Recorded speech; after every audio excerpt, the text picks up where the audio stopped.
Hi there, my name is Megan Freed. I am one of the attorneys at Freed Marcroft in Hartford and Cheshire, Connecticut, and I am joined today by my colleagues Courtney and Brandy, two of our other divorce and family law and adoption attorneys. Today, adoption is our focus. We're going to talk about what is going on with our ability to help service adoption clients, even though the probate courts are on what I would call reduced service. So as with other state entities, the probate courts are endeavoring to make sure that the people that use those courts, the public, the staff that works there, and the judges, that everyone stays safe and healthy. But that also the important work that they do continues. And so the way things are going right now is the technical answer is that Connecticut probate courts are open and they are going to remain open. They're only hearing what we would call emergency matters, and we'll talk a little bit more in a minute about what an emergency matter in a probate court is, but suffice it to say it's probably not an adoption, right? But they are scheduling, in our experience, adoptions. Now this varies to court from court to court because the probate courts operate pretty independently. Courtney's going to talk about that in a minute too. So we're going to take you on a tour of what's really going on and, as a practical matter, what it means to adoption clients. And then we're going to wind up our talk with some examples of how we are moving our existing cases forward so that you will have firm examples of where people are and how things are going. So with that, Courtney Dillon, why don't you tell us a little bit about the probate courts and what those are? Sure. So the probate courts are a separate entity. They have their separate set of rules from Superior Court and the judicial branch. Obviously, they are governed by their own set of rules. They don't have no rules. And within that, the judges have some discretion with respect to what motions are going forward and what's being scheduled and heard. A lot of the courts are actually located in the town halls. So their ability to remain open is subject to the town hall's ability to remain open. So if they're on reduced hours, then obviously the probate court would be limited as well. But like you said, they are still scheduling. We have a couple of matters that were filed prior to all of this happening, and we've gotten hearings scheduled. They're just scheduled farther out in kind of That they normally would be. Yeah, putting themselves they more maybe time. would have come in April or early May. They're getting scheduled for later in the summer, hoping that everything will be back up and running at full capacity at that point. So That's really helpful. Courtney, thank you. At one point, I think that I want to make sure that we make too is that if you are someone with a divorce or another family law matter, you're not in probate court. Right now, we're really talking about our adoption clients. So when Courtney was talking about Superior Court, the family law section of the Superior Court that hears our divorce and family law matters, there's another video on. So if you want to know about how that's impacting those cases, we have a video for you too. But probate court for our Freed Marcroft clients tends to be adoption clients. yes. And the emergency motions that they're hearing tend to be things like urgent terminations of parental rights and things like that. Those can be heard in various courts. So if you have one of those issues, we can give you some one-on-one guidance about where that'll be heard and how the court reductions will impact that. Why don't we move on a little bit to talk about, as a practical matter, what the probate court reduction means to people. Courtney, that's really helpful that to hear that although they're not required to do so right now, so many of the probate courts are giving people dates so that they know, hopefully out in the future, when their matter will be heard. Admittedly, if this continues longer than it's anticipated, those dates might move more, but I appreciate that they're making all these efforts to keep things scheduled, right? Yeah, it's helpful. So that people can plan.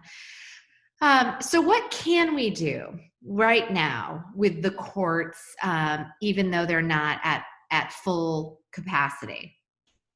Brandy, you want to jump in? Sure. So one of the things we can do is still get your paperwork filed. So over the last couple of months, the probates branch has gone electronic. So the Superior Court, they've been doing electronic filings for years. Right. The probate court was still stuck in a little bit of a time warp and have just transitioned to basically all Good timing. perfect timing. Yeah. So we can still absolutely process your documents, and Governor Lamont has also allowed for electronic notarization of those documents, which Megan and I will be talking about in an additional seminar later today. But that is an option available so that we can still maintain our social distancing and still get your paperwork in and processed. So as a practical matter, again, the court's only going to hear those emergency issues. So again, an adoption most likely is not going to fall into that category. Termination of parental rights may, but not really in an adoption sort of situation. That would be really a different High conflict.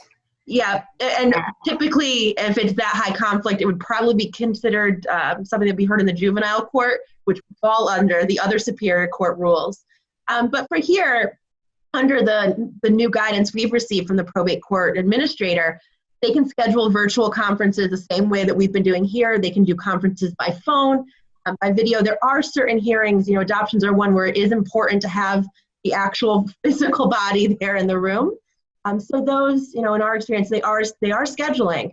I've had a couple of clients who were scheduled to have their final adoption hearings in March and also in April. Those have been pushed out to May and June, and I would expect that they'll continue to do so. But we can absolutely get started. And, one of the benefits of this would be getting your paperwork in before there's a tremendous backlog.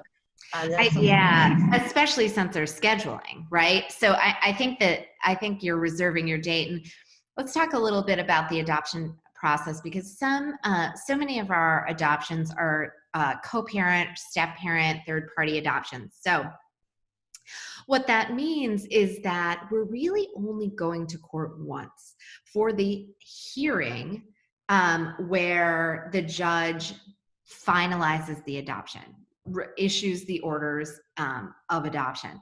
And so there's really only one trip to court. A hearing, by the way, is just when you are in front of a judge putting on evidence so that a judge can make a ruling. So that ruling is the only thing that we're delayed on. So when Brandy and Courtney talk about getting the paperwork in, adoption is a process where almost all of it is done in writing.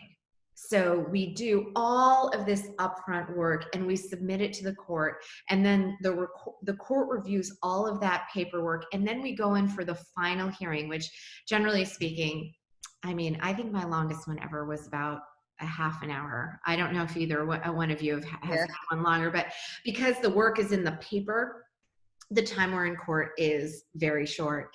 It's just that now getting to court so that we can be in front of a judge is pushed out.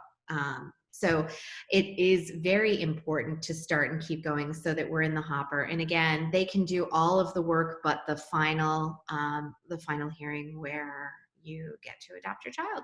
All right, so let's just talk a little bit about some examples. We've talked about how we're completing the adoption applications and getting that paperwork in with all the supporting document.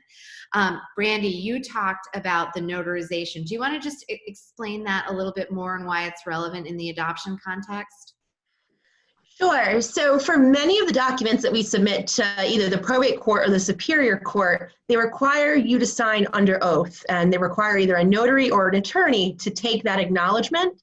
So prior to Governor Lamont's order, Connecticut is one of the few states which still requires everybody being in the same room, witnesses acknowledge or seeing the acknowledgement, and it's all done at one time. So under the new rules, per an executive order. These happened, within the last couple of weeks per executive order. They're in direct response to this crisis and the need for people to be able to continue with things, just not the way we traditionally did it. Correct. And it lets us continue to do the documents like we always have. It just gives us a little bit more flexibility to be sure that we're maintaining social distance and we're doing what we need to do to make sure everyone is safe, and we're still getting the documents done with all the other requirements that we're required to follow every time we do those acknowledgements. So it's just another way that we can make this happen without having you come into our office and trekking downtown to Hartford or to Cheshire. And you can do this from your home, and with just a little technology, we can still get everything going as we always have.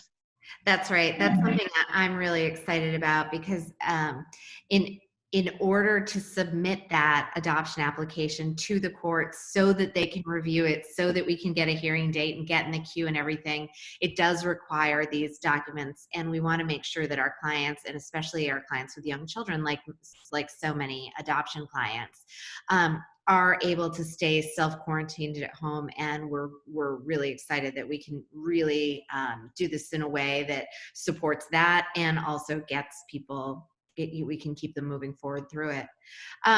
Thanks to you both, Courtney and Brandy, for being here. If we can answer any of your other questions about adoption or anything else, our email addresses are on the freedmarcroft.com website, and our phone number is 860-560-8160. Feel free to reach out to us, and please keep yourself and your family safe, and we are here if we can be of service. Thanks so much.